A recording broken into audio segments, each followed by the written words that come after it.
All right. Hi, I'm Chris. I'm Dave. And this is Two Old Skeletons Talking. Coming from Seattle, Washington.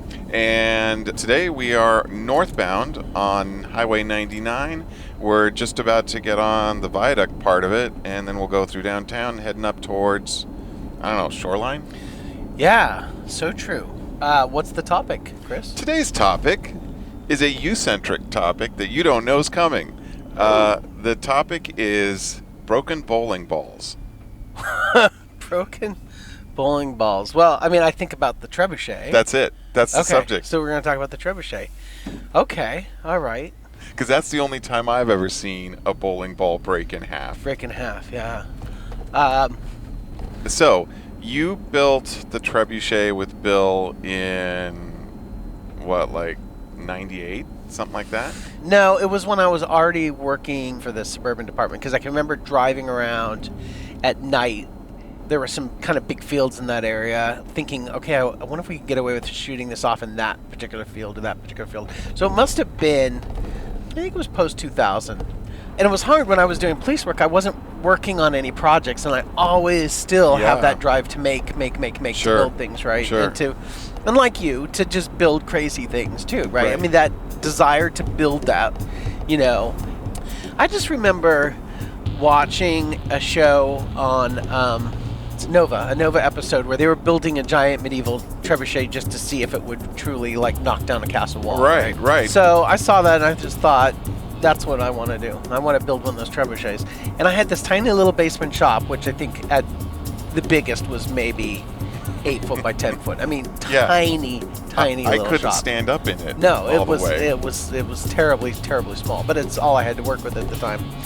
And I tried to be as meticulous as possible. I built a little model, a scale model of it, and would devour sort of any information I could find online about how you adjust the throwing angle. And if you remember, like, mine was totally adjustable. Yeah, in a lot of ways. In a lot of ways. You could adjust the angle of the pin, you could adjust the length of the sling, you could adjust the counterweight in it, right? And then we just kind of set on to doing it. I wanted to build it as large as we possibly could, because my goal was to be able to throw a 12-pound bowling ball an entire length of a football field. That was the goal. And I don't think we ever got that far. I don't know, not quite. Yeah, but we got pretty damn far with that thing. Yes. And Bill and I had done a couple of projects together up to that point, and Bill and I worked really well together. You know, he's passed on, but there's just something about, it was a very different working relationship than yours and mine, where we sort of come at it from two different angles and then just argue the heck out of it. But so Bill and I were very simpatico on how to do things, and that's it. And I don't think, I'm trying to remember if Bill ever actually got to fire the thing. I mean, I wouldn't know. I don't think he ever did. That would surprise me, because I only went out with you twice, and I feel like at the first time you told me that you and Bill had gone out and shot it. Right. I think we did get once in, but I shot it more with you than I did with anybody else. You know? Well, I mean, part of the problem was that at least the 2 times that we went, we towed it with my big green van, and you would have had to tow it with a Volvo, and that was not a small thing. No, I mean, I figured it was about 1,000 pounds, right? I mean, I don't remember. That's without the weight on it, right? Yeah. Just the structure. Yeah, we got 1,000-pound trailer. The throwing arm was 8 foot long, and then just the A-frame. When you stand at the A-frame, I think those were 6 feet, right? Mm-hmm, I think so. So it was pretty long. It was sizable. Yeah, I remember though the biggest problem came in trying to find enough counterweight. You know, right? And at first I was trying like jugs of water, and it just wasn't heavy enough. And then of course, you know, it's obvious the heaviest element is lead, right? And so I was like, well, I've got to get lead. Where am I going to get a bunch of lead? And I go, oh my God, you idiot! You're a cop. You have a gun range down in the basement of your police department. So like literally in the middle of the night, I would go down there after a qualification. Harvest I would lead. sift through the things, getting lead. And I remember one time the range master came down. He's like, what the hell are you doing? I'm like, I need this lead. I need the lead. He's like, are you reloading bullets? Is that what you're doing? I'm like, no, I'm building a trebuchet. What's a trebuchet? Forget it. Just forget it. I'm not even going to bother explaining it to you. Right? Yeah. So, but I would get those ammo cans, those military ammo cans, pack them up with lead, and I figured that was, well, what are they, 20 pounds or something? No, they're like 45. 45, right, yeah. Because you still have them marked. Yeah, we marked the top of them so we know what it was, but So that was a good project. It's sad, when Allie and I separated, I ended up moving out of the house, and then she and Max lived there, and the house eventually went into foreclosure, which was unfortunate because it was during the it was during the financial crisis, right? Yeah. And the trebuchet got left behind, unfortunately. So somebody got a big surprise when hey, look, a trebuchet. Pulled that tarp off of there, like, what the hell? Yeah. Let's talk about when we took it out and shot it, because that was... Yeah. I have to say, it was fun to build it with Bill, but you were definitely the right person to go shoot it with, right? Because you're just much more logistical in that respect, right? To be able to sort of... I mean, that's a super dangerous thing to do. Absolutely. Right? I mean, it was insanely dangerous, what we were trying to do there. Yeah. Here's the thing that I remember the most about when we shot it. So the 2 times that we went, the first time it was just me and the family. So it's Maya and I and 2 little girls that are like 5 and 3, something like that, or 5 and 2, and Max, I think, was there. And Max, sure. And what you don't realize is how tied together all of the components are to get the thing to actually shoot your projectile downrange. And we had bowling balls of different weights, and we would try, as you said, different angles of the release pin. And the thing that I remember the most was all of the mistakes. Yeah. Because there were a few times that we threw a bowling ball backwards, so it didn't go downstream, it went behind us. Well, here's the thing, and that we would lose the bowling ball into the river. Yeah, well, or towards one of our cars. Well, here's one of the things that people maybe not understand is that a trebuchet is not a catapult. It doesn't have a bucket that you put a projector in.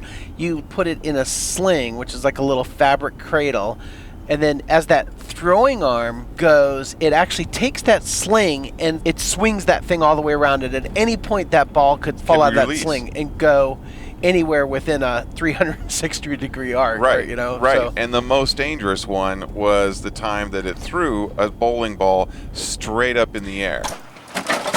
Whoa! Heads up. Where'd it go? Oh, there it is. And we're looking up into the sun to see where it is. Trying to find it. And luckily you get a lot of lag time, though. It's like, where did it go? Yeah, Up but there. it's still a bowling ball that's coming down. And it wasn't dead straight up, but it ended up coming down about a foot from one of my open car doors. Yeah, no, I remember. I remember that. Oh, yeah, that was nuts. So after that, we were sort of a little bit more vigilant. Now, kind of like a lot more vigilant about where is every single person every time we shot it. Yeah, I remember this. We had to come up with a rule. It's like, okay, let's not change 3 things. Let's not change the pin angle and the length of the rope and the counterweight all at the same time. Let's try and be a little more scientific about this crap, All right, this is 580 pounds all weight plus the 2 concretes, snugly 12-degree pin, throwing a soccer ball. Fire in the hole. Okay, this is all the weight, straight pin, snugly. Ready? 1, 2, 3, pull. Hey, that's better. Oh, cool. Okay, this is all the weight, snugly, short ropes, straight pin. 1, 2, 3. Oh, that was a good one. Oh, wow. Yes! Clear the gully. But where do you go to learn how to shoot a trebuchet? No, right? No, there's no trebuchet university. Well, in America. Do you remember the time that before we'd ever even shot it, I had literally just completed it the day before, and you came up with your dad, and we're in my backyard, which was, not very large. It's a 1/4 of an acre. Yeah. And we just wanted to kind of see if it would work a little bit. Remember, it's just like, well, how can we shoot this without really shooting it? So we just put a little bit of weight in there, and I can't remember, we found a soccer ball or something like that. Remember when we were messing around in my backyard? I remember seeing it with my dad. I did not remember that we did any kind of We crazy did, test because shot. we were standing there, and you were like, God, I would really want to know if this would work. And I said, well, I mean, it'll work. It goes back 1,000 years. It's going to work, right? Right. It's Something will happen. And you're like, well, what if we just put a little bit of weight in it, right? And so I remember that. Yeah, that was a good thing. We should do that again. Yeah, I had forgotten about that, because the times I remember are, like I say, the first time you and I were driving through Everett in the front of the van, towing this trebuchet, And you remember... Open for all the world to see. Open Yeah. for all the world to see. And we stop at a stoplight. And then there's these like 3 girls waiting to cross the street. And one of them yelled at me, "I want to have your babies!" I can remember just like so many dudes like, "Dude, is that a trebuchet?" People Yeah. offering to buy it. People driving by on the river road there watching us, stopping and right in the middle of the road to watch us shoot this thing. you Yeah. know? And what I'm amazed is like at no time when we were there did the cops ever show up to shut us down. I right? know. I know. Well, I think you picked the firing range well because it was on a frontage road to the river that wasn't used very often. Well, one word, Snohomish County, right? Yeah, there you it's go. like things you can get away with in the sticks, you know? So. Yeah. So that worked well. But yeah, I remember it's astonishing to watch when you throw a bowling ball high enough and it comes down on a rock, how it will just break in half like a melon. And you're like, oh, that's what's inside a bowling ball. Yeah.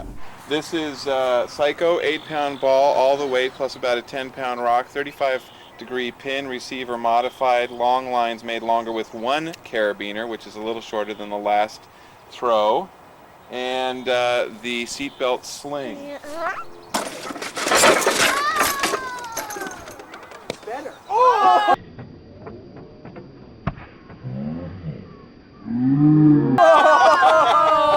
Nice. Did you catch that? I caught that. Yeah, the funnest thing too is when you pull that rope. For just 1 second, it stalls for just a second before gravity and everything takes over. You know, there's that minute where it just starts to creak and go. You know, and it reminds me actually. I remember where I sort of originally got this idea. Do you remember the TV show Northern Exposure? Sure. They built a giant trebuchet and threw a piano with it. I mean, like a giant Yeah. To throw a trebuchet. piano. And I yeah. remember mostly thinking, again, the thing I always think is, God, I wanted to be sitting at that meeting where the writers go, okay, here's our idea. Yeah. You know? But, yeah, so that's that. Yeah. Good topic. Thank you. Good Thank chat. Nice chat. you. Yeah. Well, like I say, Maya came up with this one. Okay. So there we go. Later. Later. Bye.